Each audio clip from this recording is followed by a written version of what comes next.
Presidente Lula determina a revogação de 8 privatizações em andamento, incluindo da Petrobras e dos Correios. E você vai ver também.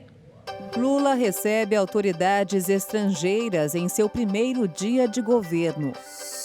Novas regras do PIX passam a valer a partir de hoje. No leste da Ucrânia, pelo menos 63 militares russos são mortos em um ataque das tropas ucranianas. Em Santos, o público forma fila quilométrica sob forte sol para dar o último adeus à lenda do futebol Pelé. Agora, no Jornal das 18h30. Olá, boa noite. São 18h33 pelo horário de Brasília. Hoje é segunda-feira, dia 2 de janeiro de 2023. E você acompanha agora as principais notícias do Brasil e do mundo desta segunda-feira.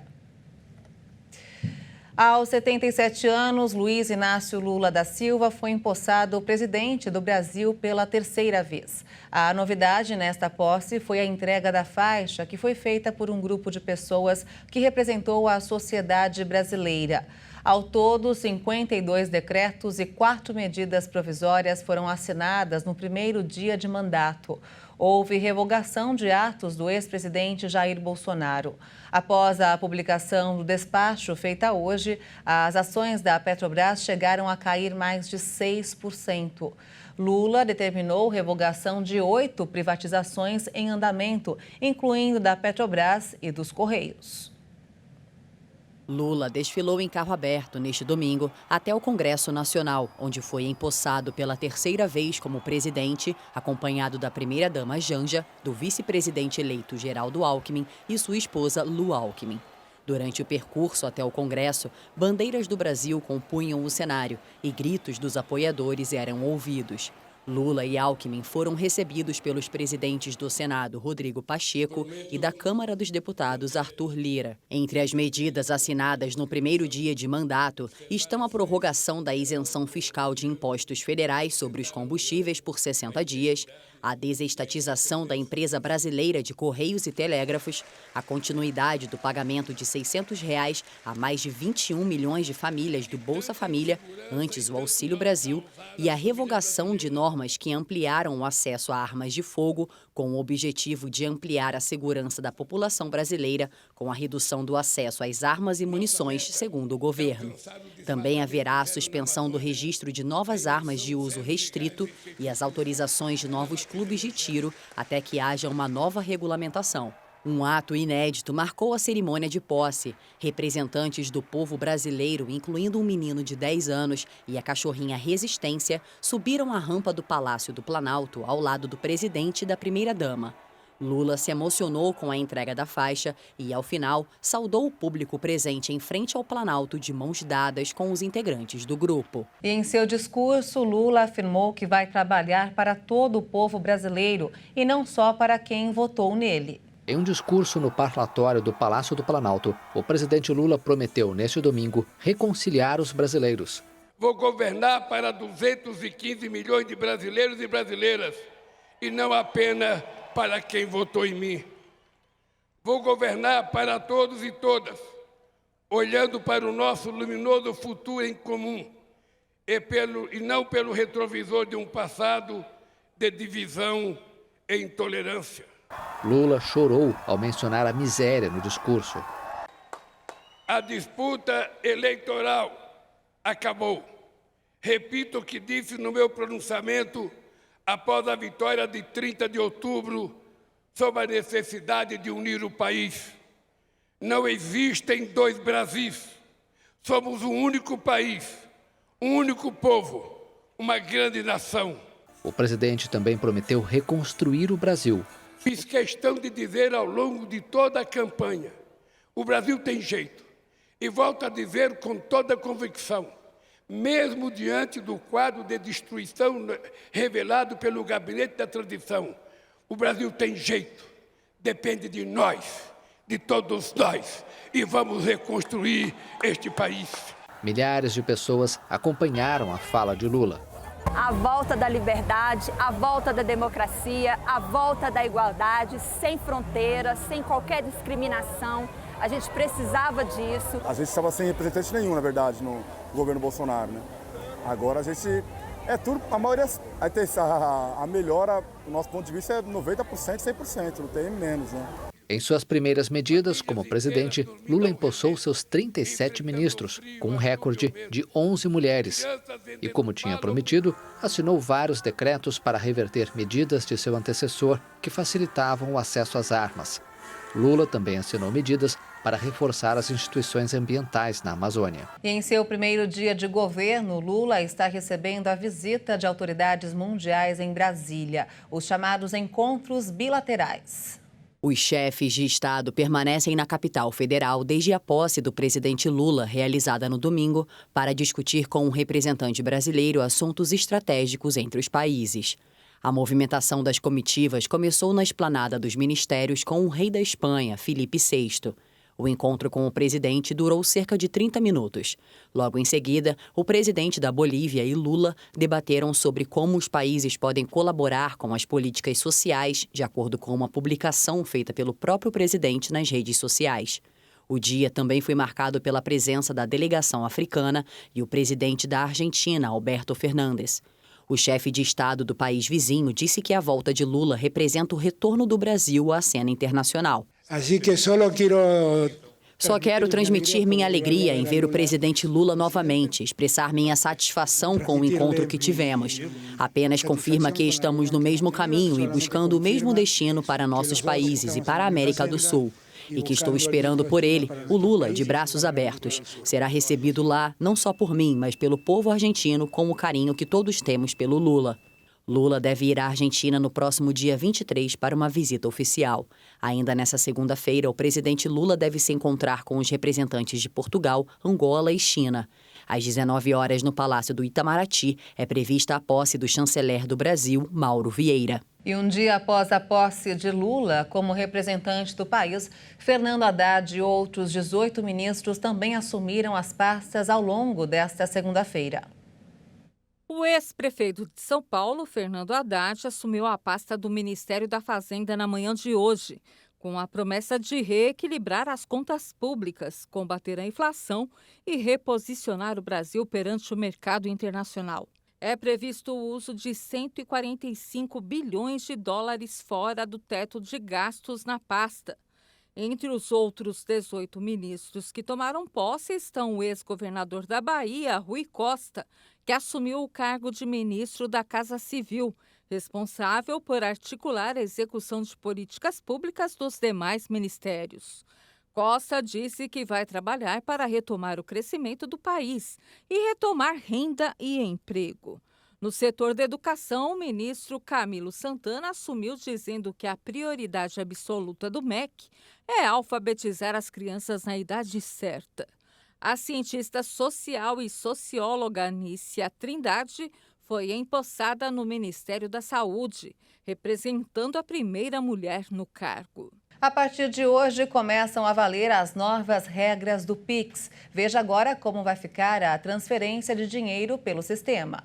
Com as alterações, as operações do sistema de pagamento instantâneo do Banco Central deixarão de ter um valor limite por transação. Será possível, por exemplo, transferir todo o limite diário disponível na conta em um único envio. Não haverá também mais limites de transferências para contas de pessoas jurídicas, como empresas, que agora será determinado pelas regras de cada instituição financeira. Outra mudança é o limite noturno. Os usuários vão poder escolher se querem que a faixa de horário que limita o valor das operações noturnas comece apenas depois das 22 horas e não mais depois das 20, como é atualmente. As outras novas regras são referentes ao Pix-Saque e o Pix-Troco. No momento, é possível sacar apenas R$ 500 via Pix durante o dia e R$ 100 no período da noite. A partir de 2023, os limites passam para R$ 3.000 durante o dia e R$ 1.000 à noite. O Banco Central também promoveu a alteração no regulamento do Pix para facilitar o recebimento de recursos por correspondentes bancários, a exemplo do que já ocorre com as lotéricas, e viabilizar assim o pagamento de salários, aposentadorias e pensões pelo Tesouro Nacional por meio do sistema. E vamos agora ao mercado financeiro. O dólar comercial fechou em alta nesta segunda-feira, primeiro pregão de 2023. No radar dos investidores estiveram as primeiras medidas anunciadas durante a cerimônia de posse no domingo e o discurso de posse de Fernando Haddad no Ministério da Economia. Após a publicação do despacho feita hoje, as ações da Petrobras chegaram a cair mais de 6%. A moeda norte-americana subiu 1,52% e encerrou o dia cotada a R$ 5,35 na venda. E a Petrobras anunciou hoje uma redução de 11,6% no preço do querosene de aviação para as distribuidoras. Segundo a Petrobras, a redução média de 11,6% já começou a valer a partir de 1º de janeiro. Os ajustes de preços acontecem todos os meses e são definidos por meio de fórmulas contratuais negociadas com as distribuidoras. O combustível acumulou alta em 2022. Um levantamento feito pela Associação Brasileira das Empresas Aéreas, a ABAR, em novembro, mostrou que o querosene acumulava alta de 50,8% no ano. Depois disso, a empresa reduziu o preço em 5,8% em dezembro. Segundo o comunicado divulgado nesta segunda-feira, desde julho, houve redução de 22,5% no preço do combustível. O querosene de aviação é usado para abastecer aviões e helicópteros com turbina a jato. Ele responde por cerca de 40% dos custos totais das companhias aéreas e seu preço impacta diretamente nas tarifas das passagens aéreas. As passagens aéreas, aliás, estão entre os 50 itens que mais subiram de preço em 2022. Dados divulgados pelo Índice Nacional de Preços ao Consumidor Amplo, o IPCA 15 de dezembro, mostram que as passagens acumularam alta de mais de 24% no ano. E veja a seguir, público forma fila quilométrica sob forte sol para dar o último adeus à lenda do futebol Pelé. Nós voltamos em instantes, até já.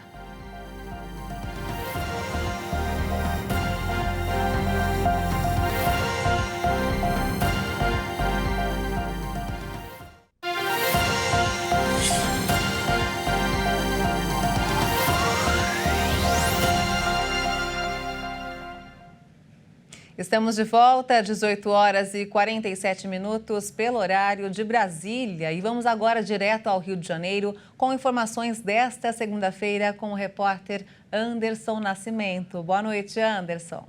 Boa noite, Maria Alice. Começamos o ano e a gente tem notícias do Rio. O governador Cláudio Castro tomou posse neste domingo para o 2º mandato como governador do Rio de Janeiro. Durante o discurso, Castro anunciou que a concessão da SEDAI permitirá a despoluição da Baía de Guanabara. Prometeu também a inauguração do Museu da Imagem e do Som e a reabertura do Teleférico do Alemão. Ele ainda reafirmou, em promessa de campanha, de combater o feminicídio e ter a mulher como protagonista durante o mandato. Além disso, o governador anunciou a prorrogação do Supera RJ, programa que oferece até R$ 360 para famílias em situação de vulnerabilidade. No Diário Oficial já foram publicados os primeiros atos de Castro. Para o 2º mandato, o governador decidiu extinguir 6 secretarias. Além disso, anunciou também a criação de 5 novas pastas. A Secretaria de Infraestrutura e Cidades, que fica com Uruan Sintra, de Juventude e Envelhecimento Saudável, com Alexandre Esquerdo, de Óleo, Gás e Energia, com Hugo Leal, a Secretaria de Habitação, que fica a cargo de Bruno Dauaire, e a Secretaria de Mulher, que foi promessa de campanha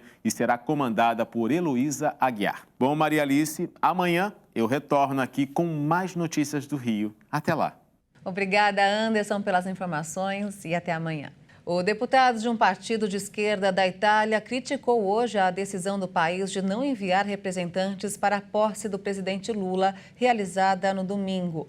Pela primeira vez desde a fundação da República, a Itália é governada por uma legenda de extrema-direita. Em nota, o deputado Fábio Porta ressaltou que a Itália foi a única nação europeia que não enviou representantes, apesar da enorme comunidade italiana existente no Brasil. O parlamentar também escreveu que a ausência de representação mostra a visão míope e limitada do governo liderado pela primeira-ministra Giorgia Meloni. Porta concluiu o texto dizendo que espera que a Itália recupere em breve a relação estratégica com o maior país da América Latina, onde vivem mais de 35 milhões de descendentes de italianos. O país é governado pelo partido pós-fascista Irmãos da Itália, que venceu as eleições em setembro de 2022. Esta é a primeira legenda de extrema-direita a conquistar o poder desde a fundação da República em 1946. No total, 21 chefes de Estado e de governo e mais de 60 delegações estrangeiras compareceram à cerimônia, maior número já registrado em uma posse presidencial no Brasil. Entre as autoridades presentes estavam os líderes da Argentina, Chile, Colômbia, Equador, Paraguai, Honduras e Uruguai, além do rei da Espanha, Filipe VI, do enviado especial da União Europeia e dos presidentes de Portugal e Alemanha. A solenidade também recebeu representantes de governos com diferentes orientações políticas, tais como China, Irã, Rússia, Ucrânia e Estados Unidos. No leste da Ucrânia, pelo menos 63 militares russos foram mortos em um ataque das tropas ucranianas. O número foi divulgado por Moscou sem especificar a data em que as mortes ocorreram. O episódio teria ocorrido em um acampamento, que foi alvo dos sistemas HIMARS fornecidos pelos Estados Unidos. O regime de Kiev atingiu com 6 foguetes do sistema de lançamento múltiplo HIMARS o ponto de implantação temporária de uma das unidades das Forças Armadas Russas na área do assentamento de Makivka, na República Popular de Donetsk. O exército russo, que raramente divulga suas baixas, nunca relatou tantas mortes entre suas tropas em um único ataque. No domingo, meios de comunicação russos e ucranianos noticiaram um ataque em Makivka ocorrido na noite de sábado, durante o Ano Novo.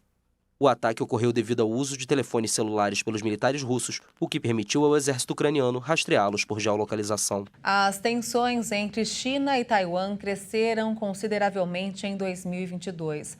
No último ano, as incursões chinesas na zona de defesa aérea da ilha vizinha praticamente dobraram, com expressivo aumento do uso de bombardeios e caças, além de drones.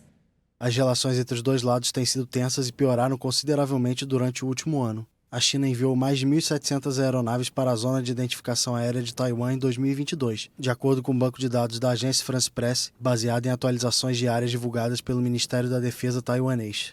O número é quase o dobro das 960 manobras realizadas em 2021. Em 2020, foram registradas 380. No mês de agosto, houve um recorde de 440 incursões aéreas chinesas para protestar contra a visita da então presidente da Câmara de Representantes dos Estados Unidos, Nancy Pelosi. Washington reconhece a China diplomaticamente acima de Taiwan, mas continua sendo o principal aliado de Taipei. Os Estados Unidos também rejeitam qualquer mudança forçada no status da ilha. Em 2022, o presidente Joe Biden chegou a dizer que as tropas dos Estados Unidos apoiariam Taiwan no caso de uma invasão chinesa, mas a Casa Branca recuou nos comentários feitos pelo líder americano. Em resposta ao que chamou de escalada de conluio e provocações feitos por Washington e Taipei, Pequim enviou no último dia 25 de dezembro 71 aviões militares para a realização de exercícios de ataque. A incursão aconteceu logo depois que Biden confirmou uma ajuda de 10 bilhões de dólares a Taiwan. Mais de 45 mil migrantes tentaram chegar ao Reino Unido com precárias embarcações através do Canal da Mancha só em 2022. O número representa um recorde anual na perigosa viagem realizada em precárias embarcações através do Canal da Mancha. Com base em dados do Ministério Britânico da Defesa, 45.756 migrantes fizeram a travessia por águas frias e agitadas. A soma é quase o dobro dos 28.526 registrados em 2021, quando já havia atingido um número recorde. A maioria dessas travessias ocorre durante o verão, mas também há algumas durante o inverno. Em dezembro, por exemplo, 1.745 pessoas chegaram ao Reino Unido dessa maneira. O mês passado foi marcado pelo naufrágio de um bote inflável no qual viajavam mais de 40 migrantes. 4 deles morreram afogados, provavelmente de nacionalidade afegã e senegalesa, e os demais foram resgatados. O presidente da FIFA, Gianni Infantino, e outras personalidades do esporte se encontraram hoje com a família de Pelé na ocasião do funeral do craque em Santos e anunciou que vai pedir a todos os países membros da entidade que batizem pelo menos um estádio com o nome de Pelé. Filhos e a esposa da lenda do futebol acompanham na Vila Belmiro, em Santos, o adeus de milhares de fãs ao eterno camisa 10. De acordo com o presidente da entidade, a lenda do futebol merece a homenagem e os jovens têm de saber e lembrar quem foi o rei do futebol. O velório de Pelé, o único jogador a vencer 3 Copas do Mundo, começou na manhã desta segunda-feira na Vila Belmiro, casa do Santos, onde jogou quase toda a carreira. Além do presidente da FIFA, foram à Vila Belmiro para se despedir do maior jogador da história os presidentes da CBF, Edinaldo Rodrigues, e da Conmebol, Alejandro Domínguez. O velório no estádio, aberto ao público, será sucedido por um cortejo fúnebre por Santos na terça-feira, para depois o corpo do ex-jogador ser sepultado em uma cerimônia reservada à família. E torcedores e fãs estão se despedindo hoje de Pelé, o maior ídolo do futebol brasileiro. Milhares de pessoas participam do velório público de 24 horas na Vila Belmiro, estádio do Santos, clube onde o rei do futebol passou boa parte de sua lendária carreira. Muitos gritavam o nome de Pelé e aplaudiam enquanto esperavam para entrar no campo, onde foi colocado o caixão aberto, cercado por coroas de flores brancas. O corpo do único jogador tricampeão mundial chegou ao local depois de uma caravana que saiu de madrugada do Hospital Albert Einstein, em São Paulo, onde esteve internado desde 29 de novembro. Várias bandeiras de diferentes tamanhos decoram as arquibancadas da Vila Belmiro e muitos fãs carregam as homenagens no próprio corpo. O acesso ao estádio vai ser permitido de forma ininterrupta até às 10 horas da manhã de terça-feira. Depois, terá início um cortejo pelas ruas de Santos, que termina em um mausoléu da cidade, com um sepultamento reservado para a família. Neste mesmo cemitério, de onde é possível ver a Vila Belmiro, estão enterrados o pai, o irmão e a tia de Pelé. O astro morreu na última quinta-feira no Albert Einstein, onde estava internado para receber o tratamento para um câncer de cólon. E o Jornal das 18h30 fica por aqui. Você acompanha outras informações durante a nossa programação. Uma ótima noite para você, obrigada pela sua companhia e até amanhã. Tchau.